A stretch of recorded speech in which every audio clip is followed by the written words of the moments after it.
टी20 world cup से कबल कौमी टीम के कप्तान की तब्दीली पर wicket keeper batter Sarfaraz Ahmed ने भी लबकुशाई कर दी।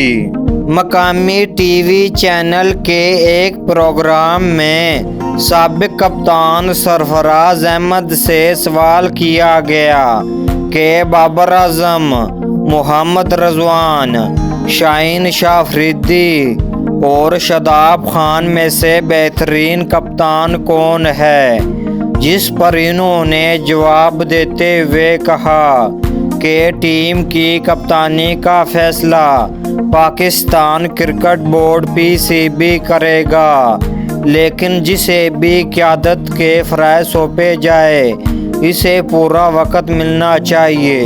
इन्होंने कहा कि जब पाकिस्तान टीम की क़यादत के फ़राइज़ सर अंजाम दे रहा था तो तमाम खिलाड़ियों ने बहुत सपोर्ट किया। फील्ड में कुछ ऐसे लम्हात भी आए कि कुछ तलख़ लफ्ज़ निकले, लेकिन किसी ने बुरा नहीं माना। मैं आज तमाम खिलाड़ियों का शुक्र अदा करना चाहता हूँ जिनकी इनफरादी कारकर्दगी ने मुझे इस मकाम तक पहुँचाया।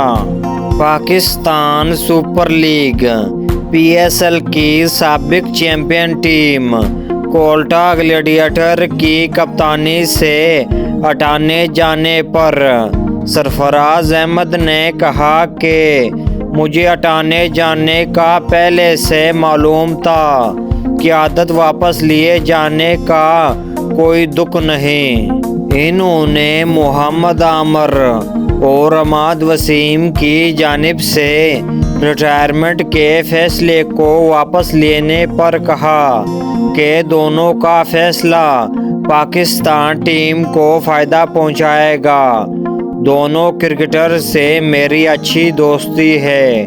मोहम्मद आमर को रिटायरमेंट लेने से कबल ही मना किया कि जल्दबाजी ना करे, लेकिन वो इनका फैसला था। हम वापसी पर खुश हूँ। इलेक्शन लड़ने से मुतल्लक सवाल पर सरफराज अहमद ने कहा कि एक जानने वाले साहब ने पूछा था कि क्यों नहीं लड़ते, जिस पर कहा था कि अभी कुछ क्रिकेट बाकी, फिर देख लेंगे।